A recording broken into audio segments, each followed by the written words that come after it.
Average Anthony coming to you. We're going to do a starter replacement on a 37 horsepower Vanguard. I'm going to give you the rundown up front, and then the rest of the video will have the details how to take it apart. Here's the starter right here. Here's the gold plate you got to take off. Here's the wires down here at the bottom of the starter you got to take off as well. Now watch the rest of the video and follow all the steps. This is all you're going to need. There's a replacement starter that I got from a local company.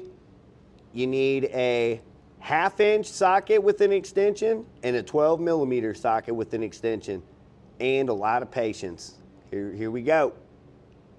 Very first thing you need to do, remove the positive terminal from the battery. That way sparks don't fly. The next step is to remove this plug terminal. And I had 4 wires that were all on the bolt on the end of the starter. I zip tied them together so you wouldn't get them confused. It took a 1/2 inch socket to take the nut off where these are all mounted on the bottom of the starter unit. Take this all off. The next step is to remove this bracket right here. It's got 12 millimeter bolts that come through here and down below, and you can loosen them up from the back. This is where the starter would mount, so it's right behind the starter. You got to remove that to have access to the starter bolts. This is where those wires you just took off were mounted. Here's the terminal for the plug, and there's the 1/2 inch nut where all of your other wires with terminals were mounted. The next step is to remove this bracket right here.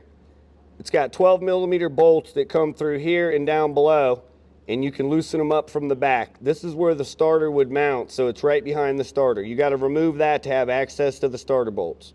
Next, we're going to actually remove the starter, but I'm going to show you it right after this where the bolts are at, and that'll let you know where you got to come up to get them. You got to come up from the bottom with the extension and the 12 millimeter socket, and then take and loosen this baby up. I've already got this out of here so you can see exactly where these are located, so you can take them off. Knowing exactly where these are is half the battle with this. All right, now that you got the starter and everything off, you're basically going to just turn that process back around.